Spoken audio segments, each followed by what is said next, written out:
मैं हूं अदील इम्तियाज। इससे पहले मैं ब्लैक होल की 2 वीडियोस बना चुका हूं। पहली वीडियो में मैंने डिस्कस किया था कि ब्लैक होल कैसे बनते हैं, कायनात में ब्लैक होल कहां से आए।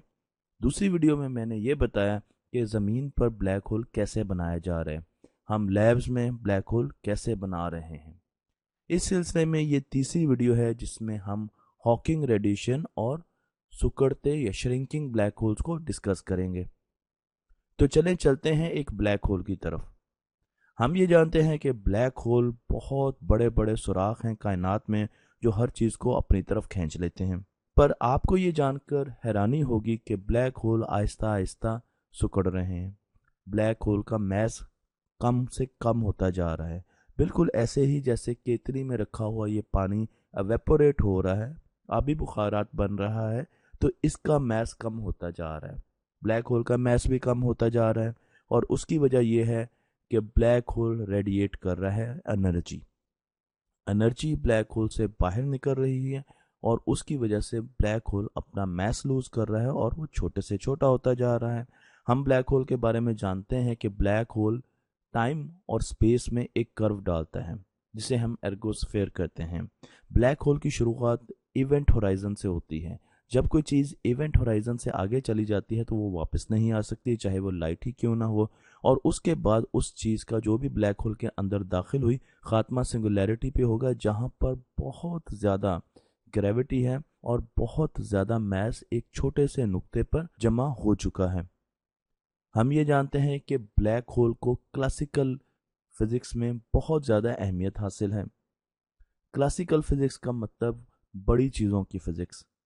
तो जब हम बड़ी चीज़ों की फिजिक्स की बात करते हैं तो क्लासिकल वैक्यूम की तरफ चलते हैं, क्योंकि क्लासिकल वैक्यूम की डेफिनेशन ये है कि ये एक ऐसी जगह है जहाँ पर कोई भी चीज़ मौजूद नहीं होती।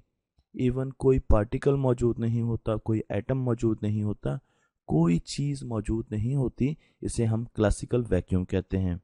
चले मैं आपसे ये पूछता हूँ कि अगर मेरे पास एक स्क्वायर है, एक डब्बा है और उसके गिर्द मैंने एक मैग्नेट रख दिया, तो क्या मैग्नेटिक फील्ड की लाइंस इसमें से गुजरेंगी कि नहीं? तो अब आप सोचने पे मजबूर होंगे कि क्या ये वैक्यूम में वाकई कोई भी चीज़ मौजूद नहीं है? तो हम इस सवाल के लिए चलते हैं क्वांटम मैकेनिक्स यानी छोटी दुनिया में। ये दुनिया है एटम्स की, ये दुनिया है सब एटॉमिक पार्टिकल्स की।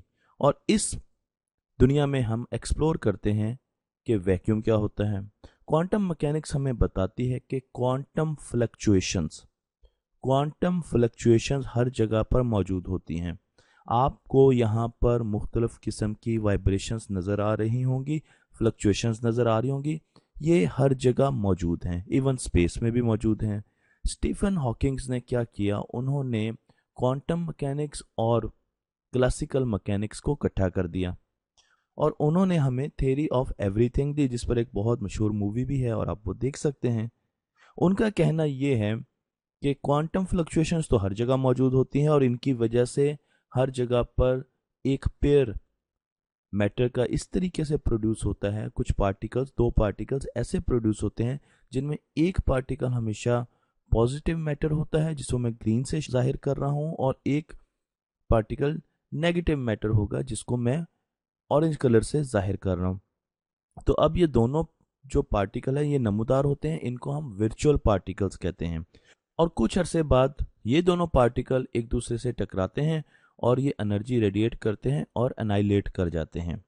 पर अगर इस चीज़ को हम ब्लैक होल के पास लेके जाएं, हम क्वांटम फ्लक्चुएशंस को ब्लैक होल के पास लेके जाएं, तो वहाँ पर 2 वर्चुअल पार्टिकल्स प्रोड्यूस होंगे। मैं आपको ये भी कह सकता हूँ कि ये मैटर है और ये एंटी मैटर है। तो अब जो नेगेटिव मास और नेगेटिव एनर्जी रखने वाला पार्टिकल है वो ब्लैक होल की तरफ अट्रैक्ट हो जाता है।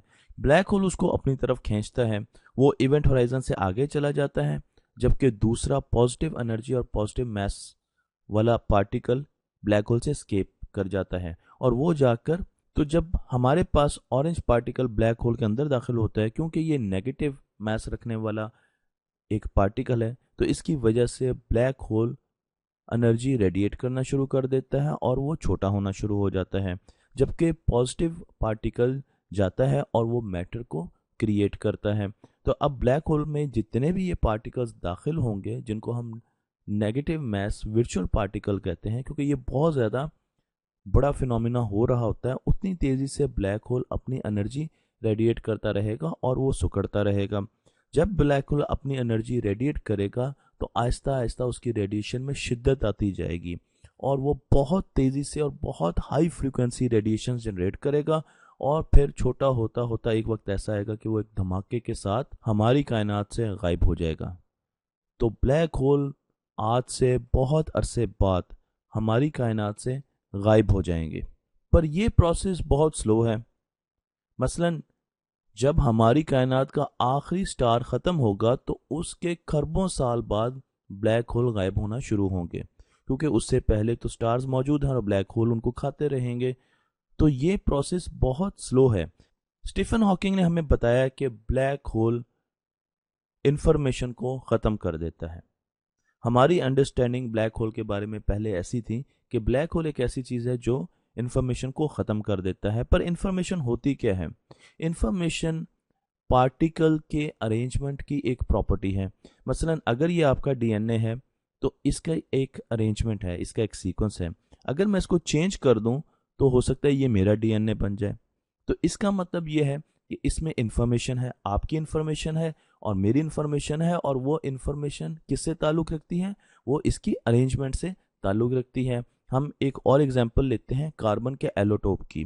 कार्बन के ये दो एलोटोप हैं, यहाँ पर आपको डायमंड नज़र आ रहा है और यहाँ पर आपको ग्रेफाइट नज़र आ रहा है। इनमें कार्बन एटम ही इस्तेमाल हो रहे हैं, पर उनकी सीक्वेंसिंग, उनकी अरेंजमेंट मुख्तलिफ है और ये इसमें इंफॉर्मेशन के तौर पे ज़ाहिर हो रही है। तो अब जब हम उनकी सीक्वेंसिंग और उनकी जो अरेंजमेंट है उसको देखें तो यहाँ पर आपको नज़र आ रहा है कि उसने बिल्कुल एक और चीज़ बना दी, उसने डायमंड बना दिया और यहाँ पर उसने ग्रेफाइट बना दी। तो इसकी इंफॉर्मेशन इसकी अरेंजमेंट में है। अगर इसमें हम कुछ एटम और ऐड करें तो हमें बनाना मिल जाएगा।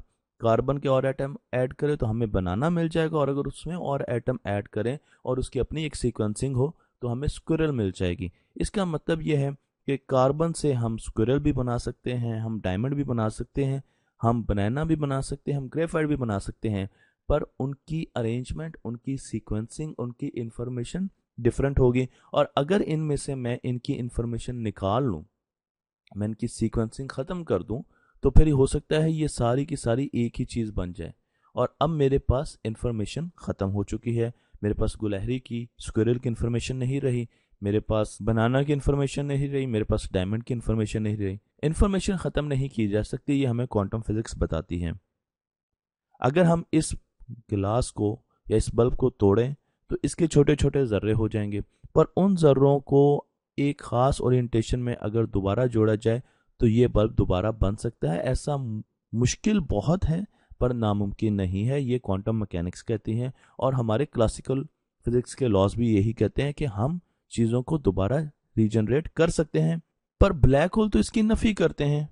मसलन अगर मैं 4 फ्रूट्स लेके उनका मिल्क शेक बना दूं तो उनका अरेंजमेंट तो ख़त्म हो गया, उनमें मौजूद इन्फॉर्मेशन तो ख़त्म हो गई, मैंने इन्फॉर्मेशन को तो डिस्ट्रॉय कर दिया। ब्लैक होल भी ऐसे ही करते हैं, वो चीज़ों को लेते हैं, वो स्टार्स को खाते हैं, वो गैलेक्सीज को खाते हैं, वो ज़मीन को खाते हैं, वो प्लैनेट्स को खाते हैं और उनके सारी इन्फॉर्मेशन वो ख़त्म कर देते हैं। फिजिक्स तो ये कह रही है कि इन्फॉर्मेशन ख़त्म नहीं हो सकती, ब्लैक होल इन्फॉर्मेशन ख़त्म कर रहे हैं। ये एक बहुत बड़ी प्रॉब्लम थी जो साइंसदानों ने बहुत अरसे तक फेस की और फिर स्टीफन हॉकिंग्स ने हमें इसका जवाब दिया कि ये एक मिसकंसेप्शन हम कैसे ठीक कर सकते हैं। क्योंकि अगर ये बात ठीक है, ब्लैक होल इन्फॉर्मेशन ख़त्म कर रहे हैं, तो फिर हमें फिजिक्स के तमाम लॉज दोबारा बनाने पड़ेंगे जो ये कहते हैं कि इन्फॉर्मेशन को ख़त्म नहीं किया जा सकता, इसलिए इसको इन्फॉर्मेशन पैराडॉक्स कहते हैं। स्टीफन हॉकिंग्स ने हमें बताया कि हमारा देखने का तरीका सही नहीं है, कवानीन ठीक हैं पर हम गलती कर रहे हैं ब्लैक होल को स्टडी करते हुए। और उन्होंने बताया कि ब्लैक होल एक बहुत बड़ा इंफॉर्मेशन का सोर्स है जो कि यूनिवर्स में मुख्तलिफ जगह पर मौजूद है, जिस तरीके से हमारी लाइब्रेरीज होती हैं। पर क्योंकि हमें वो इंफॉर्मेशन के बारे में पूरी जानकारी नहीं है, इसलिए हम उसको समझ नहीं पाते। अब इंफॉर्मेशन जब ब्लैक होल के अंदर जाती है तो ब्लैक होल बड़ा होता है। आप कहेंगे कैसी इंफॉर्मेशन? ब्लैक होल जब भी सितारे खाता है, स्टार्स को खाता है, गैलेक्सीज को खाता है, तो उनमें इंफॉर्मेशन होती है क्योंकि उनमें सीक्वेंसिंग होती है। एक स्टार में आपको पता होता है कि वो किन किन एटम से मिलकर बना हुआ है, उसका टेम्परेचर क्या है, एरिया क्या है। वो सारी की सारी इंफॉर्मेशन ब्लैक होल ख़त्म कर देता है जब वो उसको खाता है, क्योंकि वो बड़ा होता है। ये इंसानों की पहले सोच थी। अब जैसे ब्लैक होल इंफॉर्मेशन लेता है, वो इंफॉर्मेशन कहाँ पर जाती है? हम ये कह रहे हैं कि ब्लैक होल बहुत बड़ी हार्ड ड्राइव है जो स्पेस में मौजूद है, हर जगह पर मौजूद है, और उसमें इंफॉर्मेशन स्टोर हो रही है। पर अगर उसमें इंफॉर्मेशन स्टोर हो रही है तो वो किस तरीके से स्टोर हो रही है? साइंसदानों का ये ख्याल है कि वो उसके इवेंट होराइजन पर डेटा स्टोर हो रहा है, और छोटे से ब्लैक होल के इवेंट होराइजन पर बहुत ज़्यादा डेटा स्टोर होता है। अब आप ये कहेंगे इवेंट होराइजन पर डेटा किस तरीके से स्टोर हो सकता है? आप दो दोस्त एक तालाब के पास बैठे हुए हैं और आपके दोस्त ने तालाब में खिलौना फेंका। जब खिलौना तालाब के अंदर गया तो आपने देखा, आप पहले नहीं देख रहे थे, अब आपको तालाब में रिपल्स नजर आए। अगर आप उन रिपल्स को कैलकुलेट करें, उनकी स्पीड को कैलकुलेट करें और दोबारा सारी कैलकुलेशन करें, साइंस ये कहती है कि आप ये अंदाज़ा लगा सकते हैं कि तालाब के अंदर क्या चीज़ फेंकी गई होगी। गोया कि ये बहुत मुश्किल है, पर यह नामुमकिन नहीं है। तो इस खिलौने की जितनी भी इंफॉर्मेशन थी वो आपने देखा कि एक और शक्ल में, रिपल्स की फॉर्म में हमारे पास आ गई। एक और एग्जांपल मैं आपको डिजिटल बुक की देता हूं। हम देखते हैं हमारे घरों में किताबें होती हैं जो 3 डायमेंशनल होती हैं, पर जब हम उनको सॉफ्ट में कन्वर्ट करते हैं तो वो एक 2 डायमेंशनल बुक बन जाती है। एक डायमेंशन कम होती है पर इंफॉर्मेशन वही की वही रहती है। ये भी एक वैसे ही एग्जाम्पल है। तो जब भी ब्लैक होल के पास कोई चीज जाती है, उसकी इंफॉर्मेशन ब्लैक होल के इवेंट होराइजन पर स्टोर हो जाती है, और वो इंफॉर्मेशन कैसे स्टोर होती है इसका हमें अभी अंदाजा नहीं है। पर हम ये जानते हैं कि जब भी 3 डायमेंशनल ऑब्जेक्ट ब्लैक होल में दाखिल होगा वो उसके अंदर गिरता जाएगा, पर बाहर से देखने वाले को ये लगेगा कि वो 3 डायमेंशनल ऑब्जेक्ट 2 डायमेंशन में बदल चुका है और वो ब्लैक होल के इवेंट होराइजन पर मौजूद है। तो इंफॉर्मेशन 3 डायमेंशन से 2 डायमेंशन में है पर मौजूद है, और इंफॉर्मेशन ज़ाया नहीं हुई। अब ऐसी ही एक एग्जांपल मैं आपको ज़मीन की देता हूं, जहां ज़मीन ब्लैक होल की तरफ जा रही है।